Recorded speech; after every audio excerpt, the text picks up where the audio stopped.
حضور صلی اللہ علیہ وسلم کی بارگاہ میں ایک شخص آیا. بہت سے گناہ کرتا ہوں میں، مسلمان ہونا چاہتا ہوں، مگر آپ سے وعدہ کرتا ہوں میں جتنی برائیاں کرتا ہوں ان میں سے ایک چھوڑ دوں گا، ساری نہیں چھوڑوں گا. غیبت بھی کرتا ہوں، جھوٹ بھی بولتا ہوں، پی پلا بھی لیتا ہوں، جوا بھی کھیل لیتا ہوں، گناہ بھی کر لیتا ہوں، بدکاری سب کچھ. ایک چھوڑوں گا، اور ایسا چھوڑوں گا جیسا چھوڑنا چاہیے. کیا مطلب؟ اس کے بعد اس کا نام بھی نہیں لوں گا. حضور صلی اللہ علیہ وسلم اللہ کی عطا سے اختیار والے. فرمایا وعدہ کرتا ہے؟ اس نے کہا جی وعدہ. فرمایا جھوٹ چھوڑ دے. کیا چھوڑ دے؟ اس نے کہا جی وعدہ ہو گیا، مسلمان ہو گیا. وعدہ ہو گیا کہ جھوٹ نہیں بولوں گا کچھ ہو جائے، کیونکہ اس نے کہا تھا ایسا چھوڑوں گا جیسا کہ چھوڑنا چاہیے، جیسا حق ہے. گھر چلا گیا، رات ہوئی، دل کیا کہ چلوں کہیں چل کے دوستوں کے ساتھ، کہیں کوئی پی پلا رہے ہوں تو پیوں بیٹھ کے، شراب پیوں. شراب کے ارادے سے نکلا، راستے میں کوئی ٹکرا گیا. کدھر جا رہے ہو؟ اب سوچ میں پڑ گیا. اس کو اگر بتاؤں کہ میں پینے جا رہا ہوں تو حد لگ جائے گی مجھ پہ،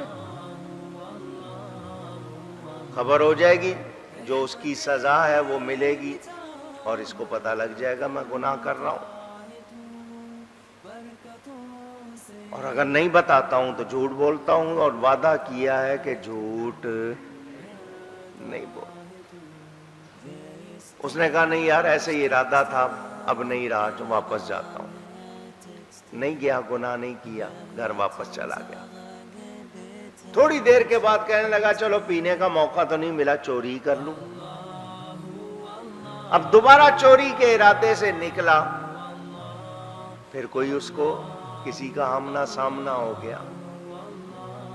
بتاتا ہوں تو مجرم بھی بنتا ہوں، اس کو پتہ بھی چلتا ہے، سزا بھی ملے گی، اور دوسری صورت میں جھوٹ بولنا پڑتا ہے، اور وعدہ کیا ہے کہ جھوٹ نہیں بولوں. پھر کہنے لگا یار پتہ نہیں کیوں نکلا تھا، واپس جا رہا ہوں بس. پھر چلا گیا.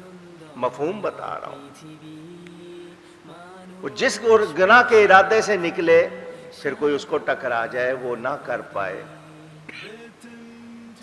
کیونکہ اس نے وعدہ کیا تھا جھوٹ نہیں بولوں گا، اور جھوٹ ایسا چھوڑوں گا کہ اس کے بعد جیسے یہ کرنا ہی نہیں ہے، جس طرح حق ہے چھوڑنے کا اس طرح یہ برائی چھوڑوں گا.